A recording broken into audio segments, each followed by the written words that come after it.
on va voir une petite révision sur la première chapitre, c'est l'ensemble N et notion d'arithmétique. Donc, on commence par une petite définition sur l'ensemble N. Donc, c'est quoi l'ensemble N? L'ensemble N, c'est l'ensemble des entiers naturels, c'est-à-dire N contient 0, 1, 2, 3, 4, etc. C'est un ensemble infini, c'est-à-dire il contient un nombre infini des éléments. Si on ajoute étoile, un étoile, c'est l'ensemble 1, 2, 3, 4, etc. C'est-à-dire ne contient pas 0. Étoile élimine le 0. On a vu aussi le symbole appartient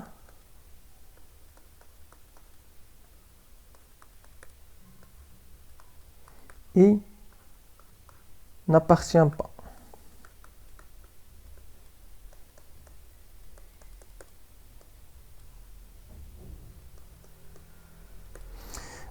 Un exemple d'utilisation, c'est par exemple, on dit que 2 appartient à n. Par exemple, 0 appartient à n. Moins 2 n'appartient pas à n. 0 n'appartient pas à n étoile, etc. Dans la deuxième partie, c'est les nombres pairs et les nombres impairs. Nombres pairs et les nombres impairs. Donc, c'est quoi un nombre pair? N, un nombre n, il dit impair, il dit pair, s'il s'écrit sous la forme de 2K avec K appartient à n. Par exemple,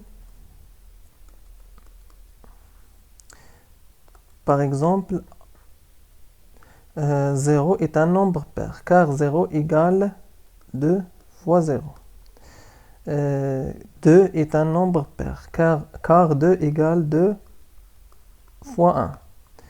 20 est un nombre pair, car 20 égale 2 fois 10.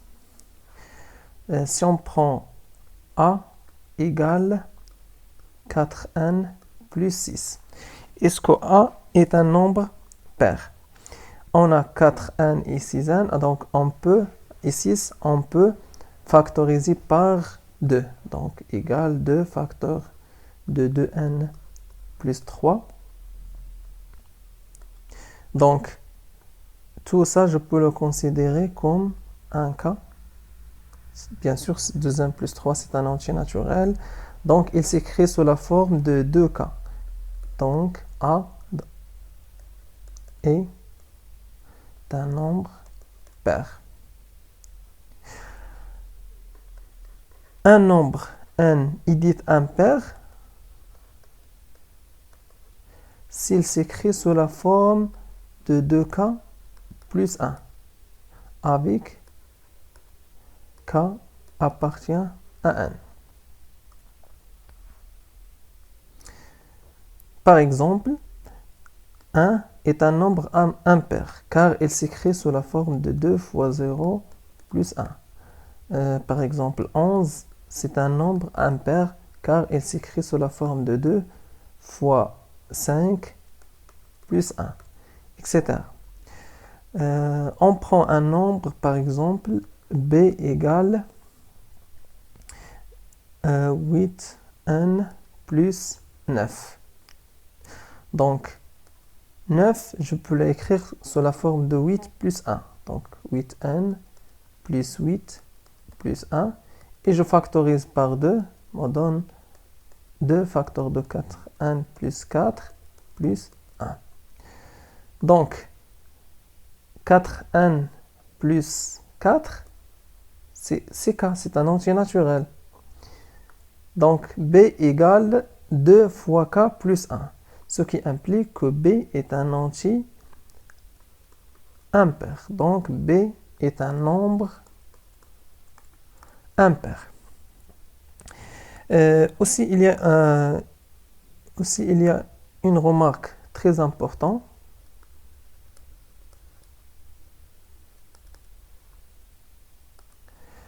La somme de deux nombres pairs.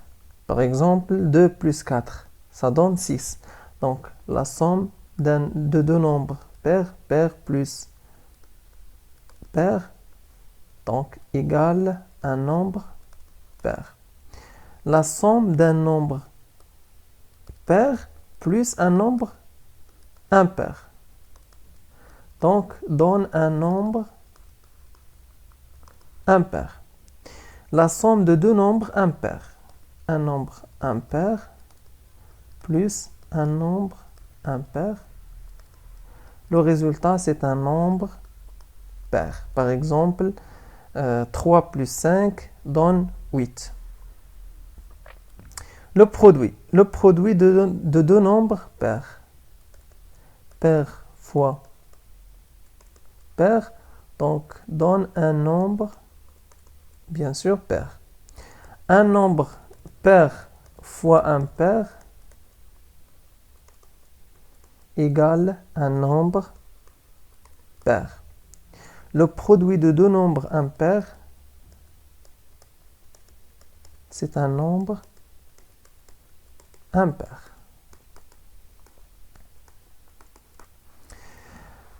Pour les nombres consécutifs, c'est quoi deux nombres consécutifs?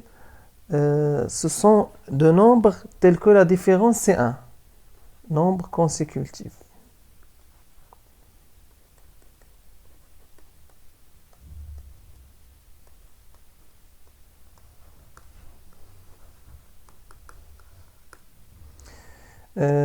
Par un exemple des nombres consécutifs, par exemple 1 et 2, 5 et 6, 10 et 11 sont des nombres consécutifs. Par exemple 1 et 1 plus 1, ce sont des nombres consécutifs. Par exemple 1 au carré plus 1 et 1 au carré plus 2. Par exemple 1 plus 4 et 1 plus 5. Par exemple 1 au carré moins 1 et 1 au carré. Ce sont des nombres consécutifs. Remarquez bien que deux nombres consécutifs n'ont pas la même parité, c'est-à-dire 1 est pair et 1 est impair. Donc, la somme de deux nombres consécutifs,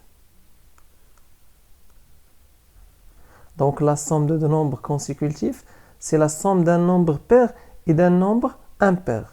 Donc, le résultat, c'est impair.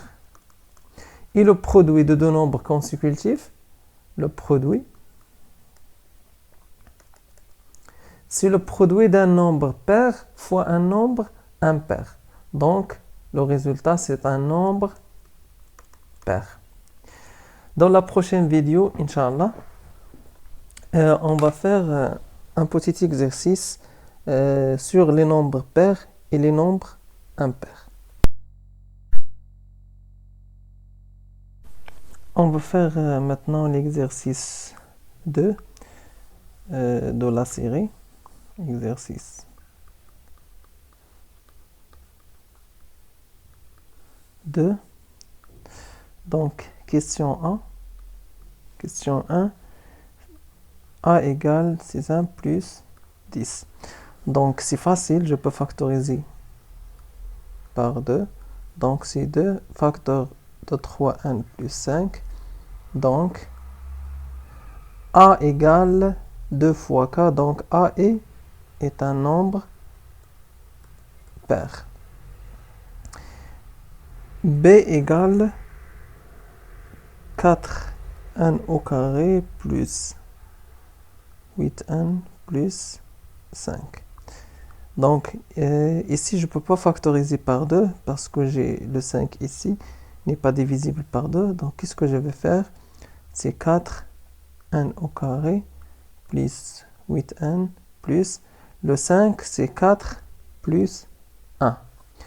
Donc, égal, maintenant je factorise par 2, facteur de 2n au carré plus 4 plus 8n, ça sera 4n. Si je factorise par 2, plus 2 plus 1. Donc, b s'écrit sous la forme de 2k plus 1, donc c'est un nombre impair. b est impair. C. C égale n au carré moins n. n au carré moins n. Donc C, il est difficile de l'écrire sous la forme de 2k ou bien 2k plus 1. C'est presque impossible. Donc qu'est-ce qu'on va faire? Donc je factorise par n. Ça me donne n facteur de n moins 1. Qu'est-ce qu'on remarque ici? N et n moins 1 sont deux nombres consécutifs. Et on a vu dans le rappel de cours que le produit de deux nombres consécutifs est un nombre pair. Donc, C est produit de deux nombres consécutifs, donc C est pair. D. D égale 2 à la puissance n plus 3 plus 3.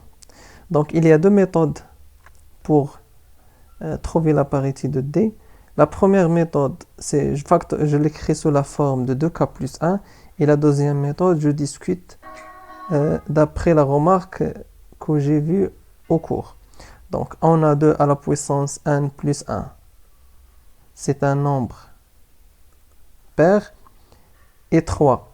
Comme remarque, la puissance d'un nombre pair est toujours pair, car la puissance, c'est un produit plusieurs fois.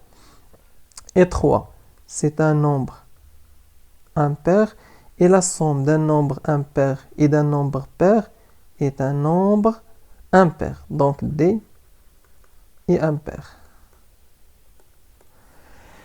E. E égale n plus 3 facteur de 1 plus 4 plus 5. n plus 3 et n plus 4, ce sont deux nombres consécutifs. Donc le produit de deux nombres consécutifs, c'est un nombre pair. Donc 1 plus 3 facteur de 1 plus 4, c'est un nombre impair. C'est un nombre pair. Et 5, c'est un nombre impair. Donc, la somme d'un nombre pair et un nombre impair, c'est un nombre impair. Donc, E est un nombre impair. F. F égale moins 1 à la puissance n plus moins 1 à la puissance n plus 2 plus 5. Donc, je peux écrire 5 sous la forme de moins 1 à la puissance n plus, donc, les règles. Donc, on a vu dans les règles des puissances que a à la puissance n fois a à la puissance m égale a à la puissance n plus m. Je peux faire cette propriété dans le sens inverse. Donc, a à la puissance n plus m, elle me donne a à la puissance n fois a à la puissance m. Donc, moins 1 à la puissance n plus 2, c'est moins 1 à la puissance n fois moins 1 à la puissance 2 plus 5. Moins 1 à la puissance moins a à la puissance 2, c'est 1. Donc, f égale moins a à la puissance n, plus moins a à la puissance n fois a, c'est moins a à la puissance n, plus 5. Donc, égale 2 fois moins a à la puissance n, plus 5. Donc 5, je peux écrire 5 sous la forme de 4 plus 1, plus 4 plus 1. Donc, et je factorise par 2, ça sera 2 facteurs de moins 1 à la puissance n plus 2 plus 1. Moins 1 à la puissance n plus 2, c'est bien un antinaturel, car moins 1 à la puissance n, on a deux résultats possibles, soit 1, soit moins 1. Ça dépend de la parité de n. Donc, si 1 plus 2, c'est 3, donc c'est un antinaturel. C'est moins 1 plus 1, c'est 1, donc toujours un antinaturel. Donc, f est s'écrit sous la forme de 2k plus 1 avec k un antinaturel, ce qui implique que f est impair. G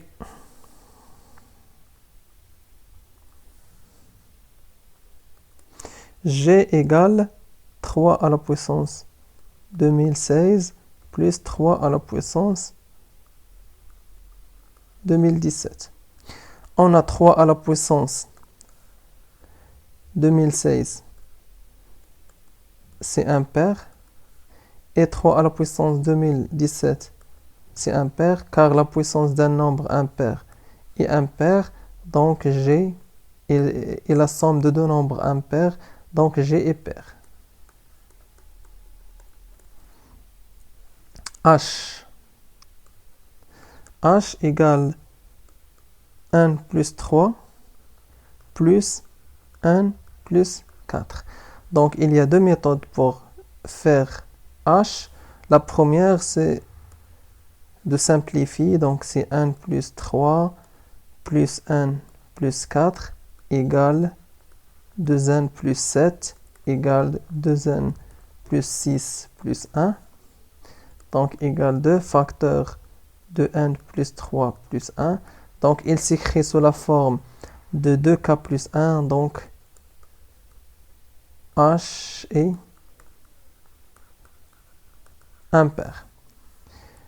La deuxième méthode, c'est que 1 plus 1 plus 3, pardon, et 1 plus 4 sont des nombres consécutifs. Et la somme de deux nombres consécutifs est un nombre impair. Donc, on peut répondre directement par cette méthode. Donc, I égale 3n à la puissance 3 plus n. Donc, 3n à la puissance 3, je peux l'écrire sous la forme de 2n à la puissance 3 plus n à la puissance 3 plus n. Donc, égale 2n à la puissance 3 plus, je factorise par n, donc c'est n facteur de n au carré plus 1.